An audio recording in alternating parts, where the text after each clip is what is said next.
Member for Wajir South, Mohammed Adow.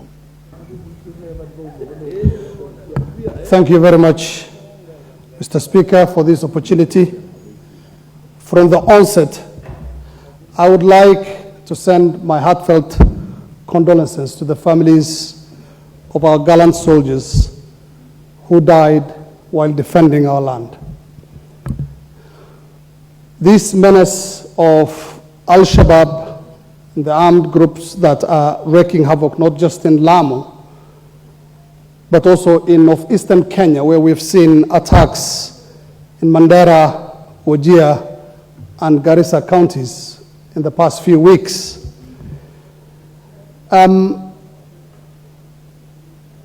This is the work of not just Al-Shabaab fighters who have crossed over from Somalia, but also homegrown elements who are assisting them in traversing the terrain, which they know very little about. And there's a need for concerted effort by not just the government, but also from the public to fight these people once and for all. Because if they get a foothold in our country, we are going to see much more brazen attacks that are going to jeopardize the peace and security that we so much cherish in this country. And Mr. Speaker, we are sitting on a ticking time bomb when you look at the thousands of young people in those marginal areas where this group is now operating in. Talking about places like Lamu, Mandera, Garissa, Wajir.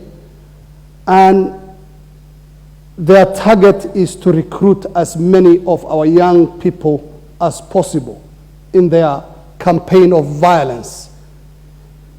And if we don't do something about that, then it is going to be to our detriment.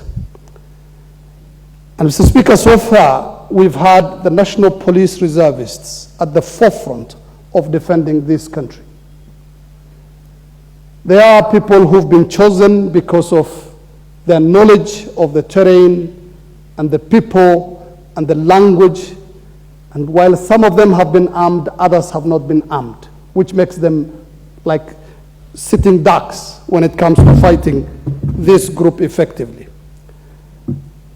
And there is a need to remunerate them better than they are right now, because we've seen, and particularly in my constituency, whenever they receive their remuneration, sometimes it passes 3 months before they are given their dues, they get deductions from senior police officers. And that is unacceptable. We need to give them proper uniform, proper training, and properly remunerate them so that they form the first line of defense to ensure that we do not get these attacks going forward.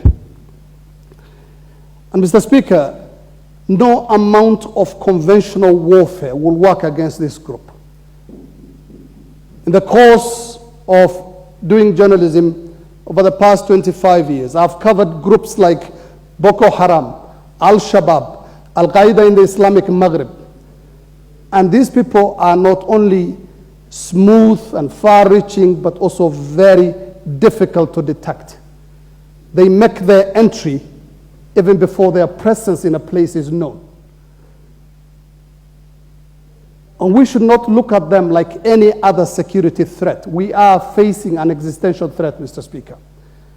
And Mr. Speaker, I do not agree with those who are arguing that the Somali-Kenya border should not be opened as planned by the government because these criminal elements are not passing through official crossings, which gives our gallant forces the chance to identify those who are coming to Kenya for good and those who are coming to Kenya to try and harm us. I would like at this point to thank our security forces who have so far been very, very steadfast in fighting these groups. Thank you very much. The Honourable Member for Mugwe.